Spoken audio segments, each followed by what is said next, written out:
park Sunday morning. Listened to some of Eckhart Tolle's teachings and audios. I've got some of his retreats I purchased, so just listening to that, which was nice. I wanted to kind of post about the second EMDR sort of appointment that I had earlier in the week. I actually managed to see the practitioner in person, and we had another little chat about things, and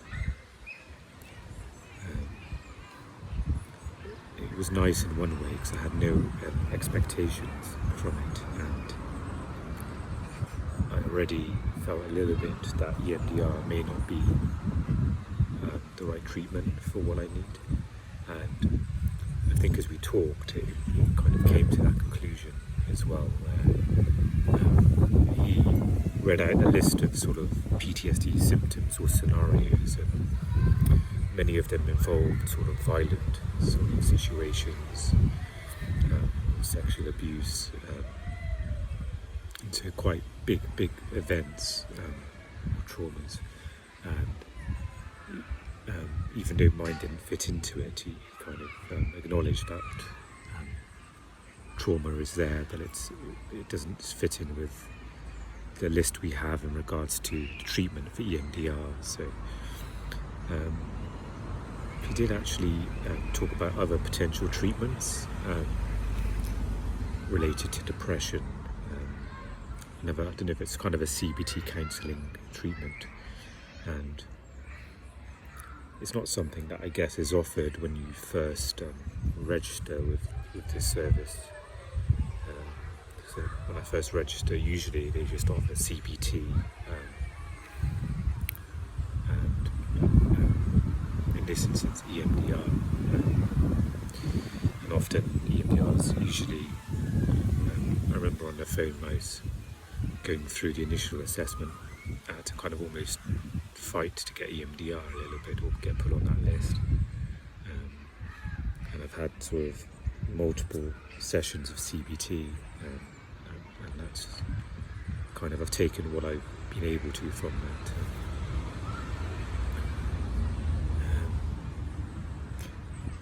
So yeah, things are quite light with this at the moment. Obviously I'm doing my sort of spiritual practices, and that's my kind of core, almost medicine or treatment for myself, really. Despite things, getting obviously up and down and lots of difficulties as well.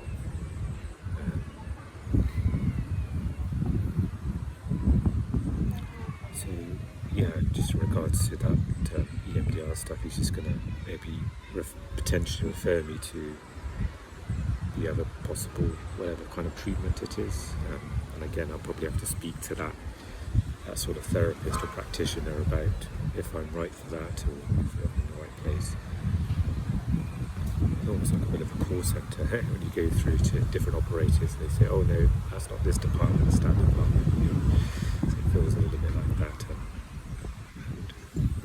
I guess I'm noticing there's just an enormous amount of overlap when it comes to mental health, that, as you said to me, that I can have symptoms related or in a list of CPTSD, but it may not necessarily mean I have that whole diagnosis. But so it can be quite complex sometimes, where you have kind of a little bit of this and that, and it's not really easy to sort of have a label for it in regards to, if you're seeing a health practitioner, or for me it's like assessments, universal credit, and they want labels, they understand that language of like medical labels, and sometimes it's very hard to give them that, and so that's something.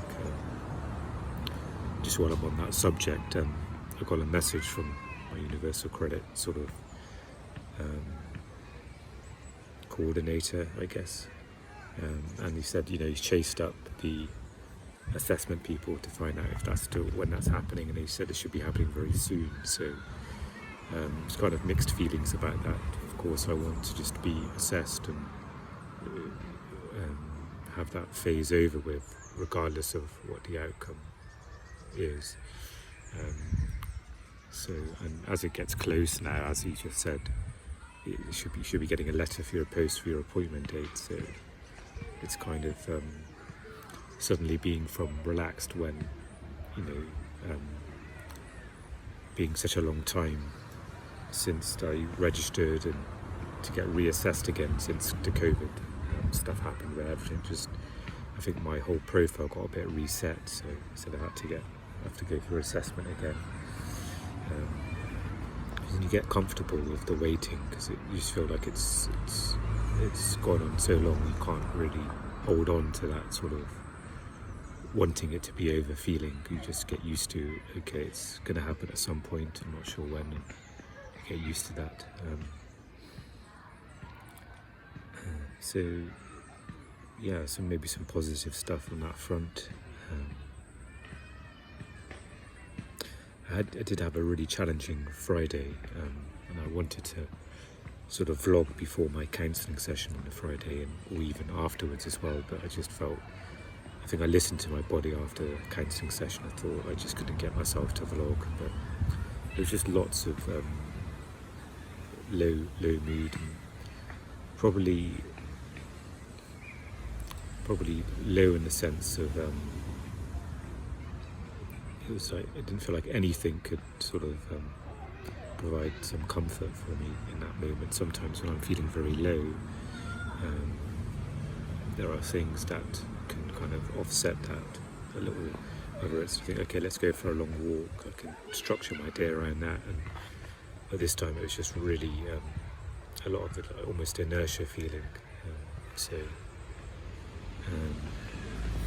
And it's funny because in the moment it felt so dark and difficult, and thankfully there was a little bit of awareness in me while that was passing through. So even though I was sort of getting led into dark thoughts about, just you kind of brush over life in one brushstroke with being in that low mood of it can be so obviously very self-critical, very just dismissing of life, of what you've done or anything, or in a split second you can paint a very dark picture of the future.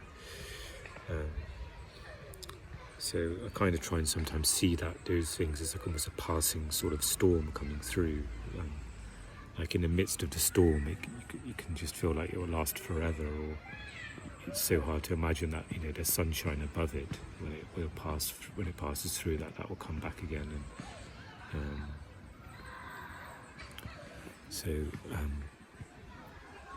I managed to listen to like a meditation sort of video, or a video about feelings. This sort of spiritual teacher. I may include the link below actually in the description for anyone else, but it's not a typical sort of mental health sort of video about feelings. It's more related to spiritual stuff. So I talk about presence, and it's related to that. But maybe I'll include it below for anyone, if it does help anyone else.